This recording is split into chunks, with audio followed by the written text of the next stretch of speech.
నమస్కారం. ఏకే న్యూస్కు స్వాగతం. భారత రాజ్యాంగ రూపకర్త డాక్టర్ బిఆర్ అంబేద్కర్ గారి 133వ జన్మదిన వేడుకలు చాగల్మరి గ్రామం న్యూ బిల్డింగ్స్ నందు చిట్టి సోదరుల ఆధ్వర్యంలో వైభవంగా నిర్వహించడం జరిగింది. ఈ కార్యక్రమంలో సుధాకర్,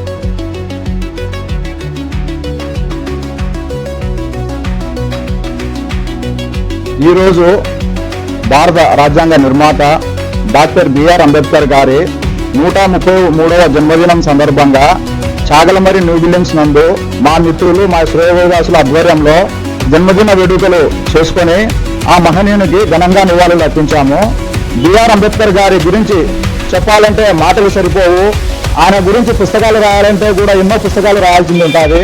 డాక్టర్ బిఆర్ అంబేద్కర్ గారు 1891 ఏప్రిల్ 14వ తేదీన అప్పటి ఉత్తరప్రదేశ్, ఇప్పటి మధ్యప్రదేశ్ నందు మౌ అనే గ్రామం నందు భీమాజీ రమాబాయి అనే దంపతులకు జన్మించడం జరిగింది. ఆయన బాల్య విద్య అంతా భారతదేశంలోనూ, ఉన్నత చదువులంతా విదేశాలలో చదవడం జరిగింది.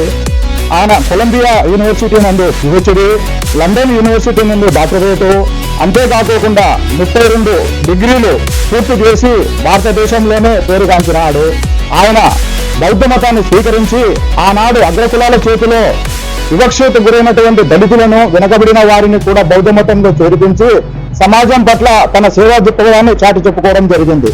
అంతేకాకుండా భారతదేశంలో స్వాతంత్రం వచ్చిన తర్వాత మొట్టమొదటి న్యాయశాఖ మంత్రిగా ఆయన పనిచేయడం జరిగింది. అంతేకాకుండా ఆయన భారత రాజ్యాంగ ముసాయిదా కమిటీకి అధ్యక్షునిగా పనిచేసి ఆ అధ్యక్షునిగా ఉండి భారతదేశంలో ప్రభుత్వ పాలన జరగాలన్నా అధికారులు, నాయకులు ఏ విధంగా సేవలు అందించాలని చెప్పి ప్రపంచంలో ఎన్ని దేశాలు ఉన్నాయో అన్ని దేశాలు ప్రకటించి ప్రతి దేశంలోని రాజ్యాంగాన్ని పరిశీలించి అన్ని విషయాలను మన భారత రాజ్యాంగంలో పొందుపరిచి ప్రజలకు, వెనకబడిన వర్గాల వారికి, మైనారిటీలకు రిజర్వేషన్లను కల్పించడం జరిగింది. ఈరోజు భారతదేశంలో ప్రజలు శాంతి సౌభాగ్యాలతో ఆనందంగా ఉన్నారంటే అది కేవలం భారత రాజ్యాంగం యొక్క మన అదృష్టం. దాని రూపశిల్పి మన బిఆర్ అంబేద్కర్ గారు. బిఆర్ అంటే భీమ్ రామ్జీ అంబేద్కర్, బాబాసాహెబ్ అంబేద్కర్ అని కూడా ఆయనను పిలుస్తారు. అంతేకాకుండా మనకు భారత రాజ్యాంగాన్ని రాయడానికి 2 సంవత్సరాల 11 నెలల 18 రోజులు పట్టింది. అంతేకాకుండా ఈరోజు మనం చూస్తున్నాం, ప్రజలకు వచ్చేసి ఓటు అనే ఒక ఆయుధాన్ని ఇచ్చింది కూడా మన రాజ్యాంగంలో బాబాసాహెబ్ అంబేద్కర్ గారే. అంతేకాకుండా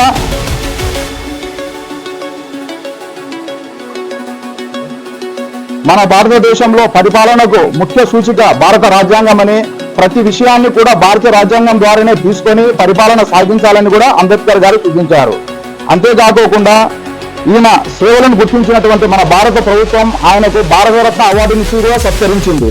అంతేకాకుండా అంబేద్కర్ గారు ఏ ఒక కులానికి కానీ ఏ ఒక మతానికి కానీ సంబంధించిన వ్యక్తి కాదు. కాబట్టి ప్రజలందరూ ఆయన సేవలను, ఆయన ఆశయాలను, ఆయన కళలను సాకారం చేయాలని, ఆయన అడుగుజాడలో నడవాలని ఈరోజు ఈ కార్యక్రమానికి వచ్చిన అందరికీ కూడా నా శుభాభినందనలు తెలియజేస్తున్నాను. వివక్షలపై అలుపెరుగని పోరాటం చేసిన మన మహనీయుడు మన డాక్టర్ అంబేద్కర్ గారు జయంతి ఈ సందర్భంగా ఘనంగా నివాళి అందిస్తున్నాను. జోహార్ అంబేద్కర్, జోహార్ బిఆర్ అంబేద్కర్. అందరికీ నమస్కారములు. మనకు స్వాతంత్రం వచ్చిన తర్వాత మనకు డాక్టర్ బి అంబేద్కర్ గారు దిశ దశ, ఒక చట్టం అనేది ఏమిటి, ఓట్లు అంటే ఏమిటి, ప్రజా పరిపాలన అంటే ఏమిటి అని మనకు చెప్పిన మహనీయుడు డాక్టర్ బి అంబేద్కర్ గారికి ఈరోజు ఘనంగా నివాళులు అర్పిస్తున్నాము. ఇదే నా మిత్రుడు. జై హింద్. బాగా జన్మదిన కార్యక్రమం ఇక్కడ ఘన విజయంగా కొనసాగిస్తాం. ఇక్కడ ఎస్టీ, ఎస్సీ, బీసీ, మైనార్టీ ఇలాంటి రిజర్వేషన్లు కల్పించిన మహనీయుడు గొప్ప బిఆర్ అంబేద్కర్ గారి జన్మదినం